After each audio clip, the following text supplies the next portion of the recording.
ദൈവത്തിൻ്റെ ഉഴുതുമറിക്കൽ. യെശയ്യാപ്രവചനം 28-ാം അധ്യായം 16 മുതൽ 29 വരെ. ഇന്നത്തെ ചിന്തയ്ക്കായിട്ട് 24-ാം വാക്യം. വിതപ്പാൻ ഉഴുന്നവൻ ഇടവിടാതെ ഉഴുതുകൊണ്ടിരിക്കുന്നുവോ? അവൻ എല്ലായ്പ്പോഴും നിലം കീറി കട്ട ഉടച്ചുകൊണ്ടിരിക്കുന്നുവോ? പ്രകൃതിയുടെ സൗന്ദര്യം ആസ്വദിക്കുന്നതിനായി ഒരു നദീതീരത്തുകൂടി നടന്നുപോയ ഒരു കലാകാരൻ ഒരിക്കൽ മനോഹരമായ ഒരു പുൽപ്പരപ്പ് കാണാനിടയായി. പച്ച വെൽവെറ്റ് കൊണ്ടുള്ള പരവതാനി നിവർത്തിയിട്ടിരിക്കുന്ന മാതിരിയുള്ള മനോഹരമായ ഒരു പുൽപ്പരപ്പ്. അതിൻ്റെ ഒരരികിൽ ഇലപ്പറപ്പുള്ള ഒരു പേരാൽ മരം പടർന്ന് പന്തലിച്ച് നിൽപ്പുണ്ട്. അസംഖ്യം പക്ഷികൾ അഭയമേകുന്ന ഒരു പടുകൂറ്റൻ വൃക്ഷം. നാളെയെക്കുറിച്ച് ലവലേശം വിചാരഭാരമില്ലാതെ സോല്ലാസം പാട്ടുപാടുന്ന ആ കിളികളുടെ കളനാദം അലിഞ്ഞു ചേർന്നിരിക്കുന്ന മധുരോധാരമായ അന്തരീക്ഷം. 2 പശുക്കൾ തണൽ പറ്റി കിടന്നുകൊണ്ട് അയവിറക്കുന്നു.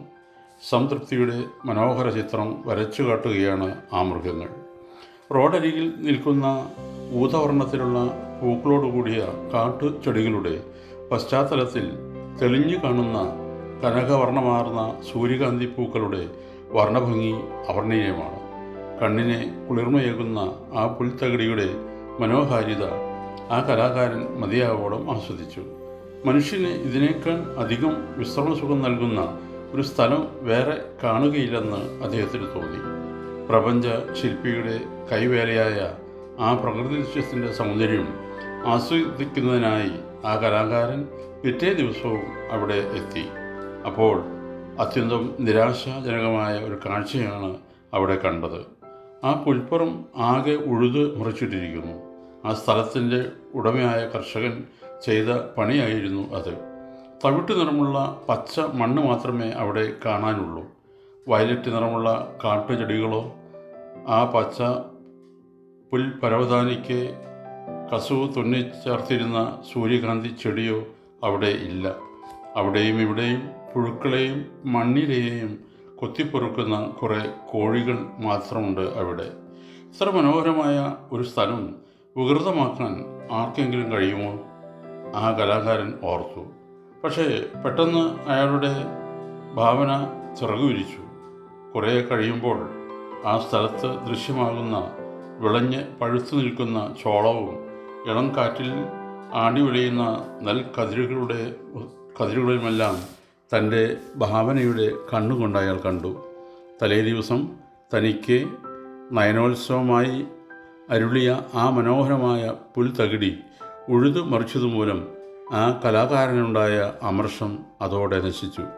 നമ്മുടെ ഓരോരുത്തരുടെയും ജീവിതത്തിലും താൽക്കാലികമായ സന്തോഷവും സംതൃപ്തിയും നൽകുന്ന ധാരാളം പച്ചയായ പുൽപ്പുറങ്ങളുണ്ടായിരിക്കും. സൗഭാഗ്യകരമായ കുടുംബം, ആകർഷകമായ ഉദ്യോഗം, ആദായകരമായ ബിസിനസ്, സുഭദ്രമായ ആരോഗ്യം മുതലായ എത്രയെത്ര ആനന്ദകരമായ പുൽപ്പുറങ്ങളുണ്ട് നമ്മുടെ ജീവിതത്തിൽ.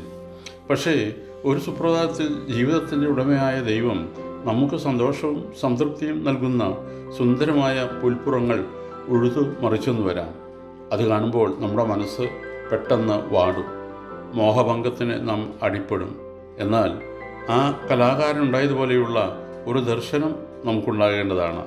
ഈ ഉഴുതുമറിക്കലിനപ്പുറത്ത് നാളെ സമൃദ്ധമായ ഒരു വിളവെടുപ്പുണ്ടെന്നുള്ള ദർശനം നമുക്കുണ്ടാകുമെങ്കിൽ താൽക്കാലികമായി മനസ്സിനുണ്ടാകുന്ന വാട്ടവും കോട്ടവുമെല്ലാം നിഷ്പ്രഭമാകും. നിലം ഉഴാതെ കൂടുതൽ വിളവുണ്ടാവുകയില്ല. നാളത്തെ വിളവെടുപ്പിന് വേണ്ടി നിലമൊരുക്കുന്ന കർഷകന് ഇന്ന് നിലം ഉഴാതിരിക്കാൻ സാധ്യമല്ല. അതുകൊണ്ട് നമ്മുടെ ജീവിതത്തിലെ ഉഴുതുമറിക്കലുകൾ നമ്മിൽ കൂടുതൽ വിളവുണ്ടാകുന്നതിന് വേണ്ടിയുള്ള പ്രക്രിയയാണെന്ന് നാം മനസ്സിലാക്കേണ്ടതാണ്. ഇത് മനസ്സിലാക്കാൻ തൽക്കാലം കഴിയാതെ വരുമ്പോഴാണ് നൈരാശ്യവും നമ്മെ പിടികൂടുന്നത്.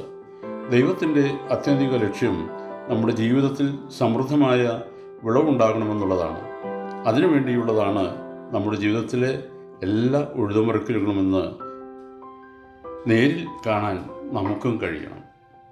ഓർക്കണമേ, ആത്മാവ് മുഴുവൻ ദൈവവും ശരീരം മുഴുവൻ സഹനവുമായിരിക്കണം. സദൃശവാക്യം 20:4.